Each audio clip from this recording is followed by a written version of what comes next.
that is the end of. This kind of gets into the program a bit. Again, just going to look through this pretty quickly because the real meat and potatoes comes later. But I think what Len has just done here is demonstrate the power of pictures worth 1,000 words. We can do all of the talking and all the research and everything else,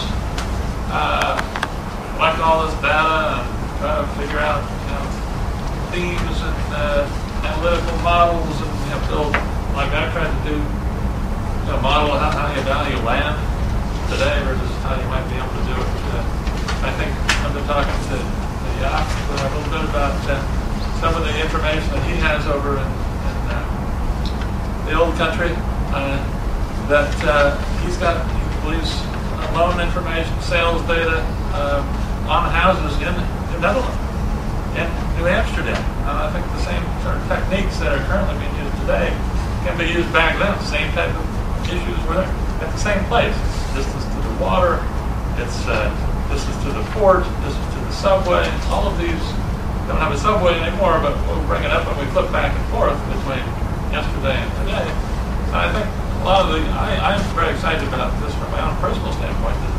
Got an opportunity here, actually, maybe for the first time, to use historical information using current day methods of mathematical modeling to actually predict what the value of the houses were. And that could be a very good indicator of wealth of the individual owners. Obviously, some are renters, some are owners. But it will enable us to add other information on top of it. But it's a kind of I think, a path-breaking effort to combine with other information that we'll be looking at in terms of thematic issues. We got enough said on that. I think I've talked about all of this stuff. Yeah, we have the governance, I think, figured out. We got Charlie Wendell at the table, so we've got the governance figured out. We got a business plan. That was the first cut at it. The business plan is obviously in flux at this point. Our business plan is going to be really focused going forward on this particular project. And there'll be some revisions if we get the Lower Manhattan Development Corporation money in the door.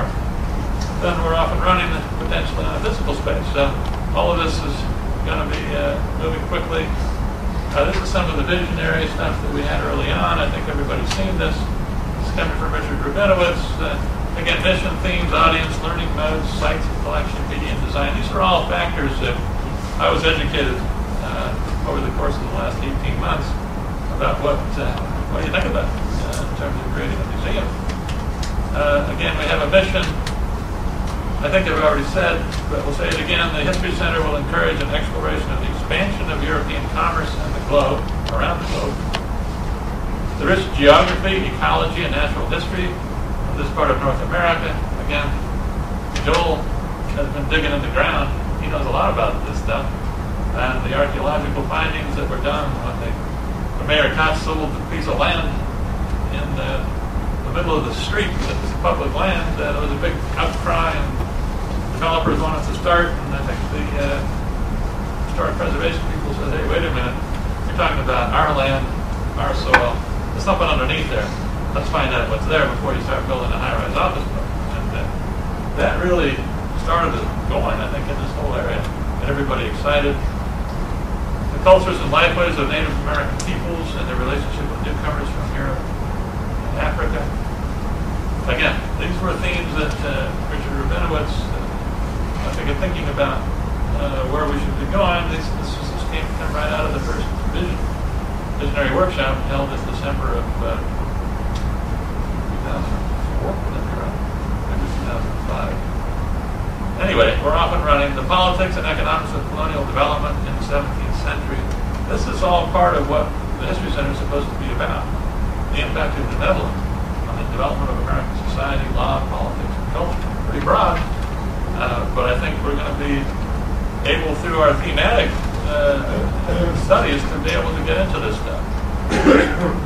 Themes, expanding attention to important subjects. I just picked this off of the website. There's a new slavery exhibit at the Historical Society. Round 2, again. Richard Rabinowitz, either he picked our brain or we picked his, but he's been using the Costello plan for quite a while and approaching these particular objects and issues. The themes that we're going to be looking at, generally arrival, life in a new environment. Again, I'm not going to read the list, but it's primarily, it's the culture, it's the house, it's the Indians, it's the African Americans, it's life in New Hampshire.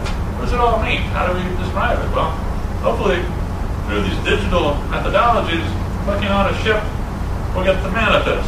We'll see what they're out there doing on that ship. Are they trading for furs, or are they looking to find some gold? Or are they looking to attack somebody, or is there some defense issues? All of this can be explored through themes. Click on a house. Again, I'll get into that further. Lifeways, building a fort. Who built it? Building the wall. Who built that wall?